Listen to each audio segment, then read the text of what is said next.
Bad boy fixation. My GF Susan, 26 female, and I, 25 male, had been together for a couple of years, and our relationship was a blast. It all came to a sudden halt when we were at a party, and my GF decided that she'd get stupid drunk and make out with some guy. I knew most of the people at the party, but not everyone. There must have been something like 40 or more people there listening to music, dancing, drinking, and hanging out at the pool. Southern California has some really amazing summer nights that are warm, and the skies are clear. Susan, my GF, has always had a bad boy fascination and has talked about how it would be really exciting to be with someone who lived that lifestyle. Yes, it was annoying that she'd take the time to say that, but what the hell, I hurt her right back, saying my kink is Asian girls. Since she's tall, blonde, and very much not Asian, she accepted the rebuke for what it was. One of my friends approached me to tell me that Susan was making out with some guy in the pool hot tub and that I might want to go check it out. I did, and as I walked up behind them, Susan's back was to me, and the guy was being blocked from view by her body. As I walk up, I can hear Susan moan, and she starts squirming around, and the guy says something to the effect that she is a hot little bee. I stopped in my tracks, my friend Paul standing next to me. Paul just deadpan says, "I guess that hot little bee is moving out of your place." Susan explodes out of the hot tub and starts freaking out, saying nothing is happening. She didn't seem to realize that AP had pulled her bikini bottom to the side to access her lady parts, which were still fully on display. Paul just pointed and started laughing. This whole scene had pulled in half a dozen of our friends, and some I didn't know. Susan looks down and starts trying to get herself covered, and Paul looks at her and air quotes, "You should take your nothing and get the hell out." Her AP had already gotten out of the tub and was making his escape while Susan took the combined verbal assault of all of our friends. I turned around, walked over to one of the coolers, got a drink, and sat on a chair to stare at the night sky, my emotions a wreck. I wouldn't say I loved Susan, but she was my GF, and she cheated on me in public around our friends, which stung more than I wanted to admit. Other than the knee-jerk jealousy from seeing some other guy fingering my GF, it was more embarrassing for me than anything else. Fast forward a few days, and Susan has been staying with AP since I kicked her out of my apartment. Being that I was the one on the lease, she didn't have any real choice. She reached out, bawling and telling me she was super sorry and didn't mean for it to go as far as it did. I pointed out that she was staying with him when she could have just as easily stayed with her parents, who live a few miles from us. All I got in return was a quiet sorry and asked if I would forgive her. I told her that if she had just gone and stayed with her family until the sting wore off, I would have considered forgiving her. But it was pretty hard to forgive her now. She claimed her parents saw a Facebook post where one of her former friends had tagged her as a cheating H, explaining what happened at the party in detail. Her parents had told her to work it out with me since she was old enough to make stupid decisions. She said none of our friends would let her stay with them. Susan then said that AP was scary, and that she was afraid to leave now since he was treating her like a possession. I didn't believe her and told her I had plans and needed to go. Paul and I went out and got crazy drunk and met up with some girls we met at the party. Later that night, as things were winding down, I got a call from Susan's parents around 1 a.m. saying they were at the hospital and that Susan was in surgery. They pleaded for me to come since Susan had been calling my name before being sedated. That sort of blew out all the cobwebs. Paul and I jumped into an Uber and headed off to the hospital. When I arrived, Susan's dad was in the waiting room near the entrance. Susan's mom was talking to some police officers. She looked over and saw me, then pointed to me.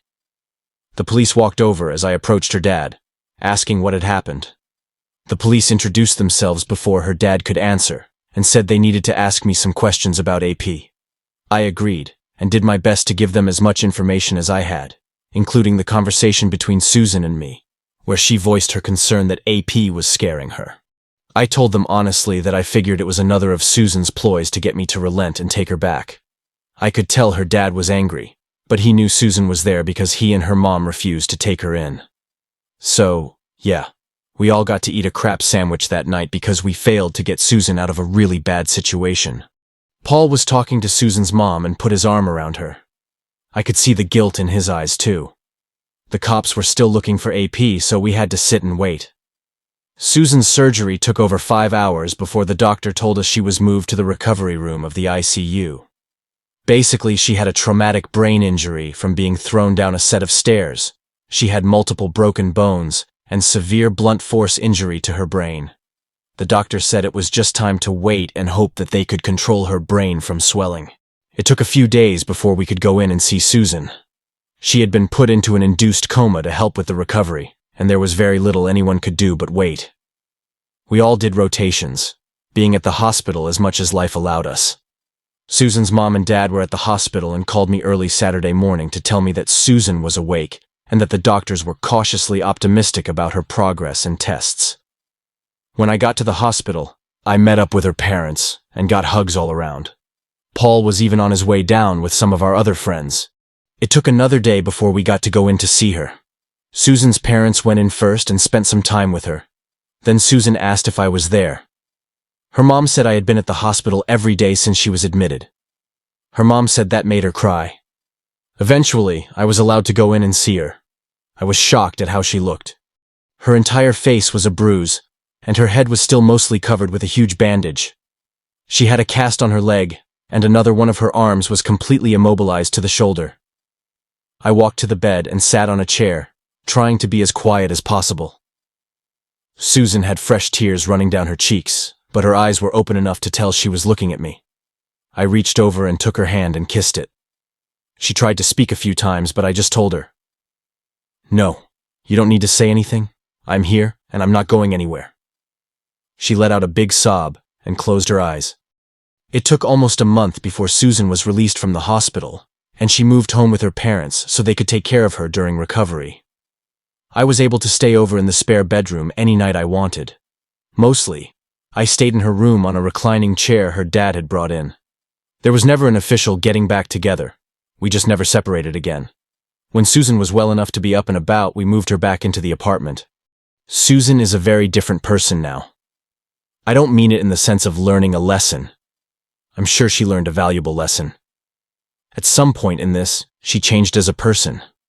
I don't know if it was the head injury, the psychological impact of what happened, or even something entirely else, but she is different. When I go to bed, she goes to sleep at the same time. She will lay next to me and hold my hand or arm until she falls asleep. When I wake up, she is spooned into me like she can't get close enough. When I get out of bed, she gets up with me and starts her day. When we go out with our friends, she's always happy and smiles a lot. But she's never far from me and doesn't talk as much as she used to. She hasn't had a drop of alcohol since the day she met AP at the party. We spend a lot of time doing stuff like hiking and walking on the beach. We travel to Big Bear in the winter with her family to spend Christmas because she likes a white Christmas. When we'd go out to a concert, it usually was something at the Hollywood Bowl, like watching music acts ranging from the Star Wars Music Festival to groups like Pentatonix. This is very different than what she used to listen to. We married in 2019. Susan took a job working at a flower shop and is very fond of everything involved in growing and arranging flowers. Her outlook on life seems to have shifted from crazy, carefree days to a way more conservative lifestyle. We go to church several times monthly, where she sits holding my hand. We have 2 little ones now, and Susan is a fantastic mother. I love her deeply and can't imagine my life without her. Regarding the AP situation, Susan answered all the official questions from the police and agreed to press charges after she was able to.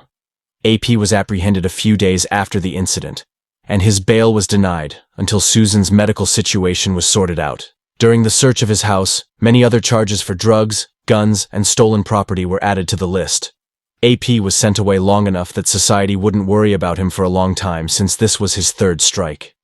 Susan made a life-changing mistake, and she paid the price for that.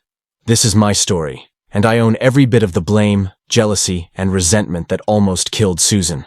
I only post unique new content. Please like and subscribe.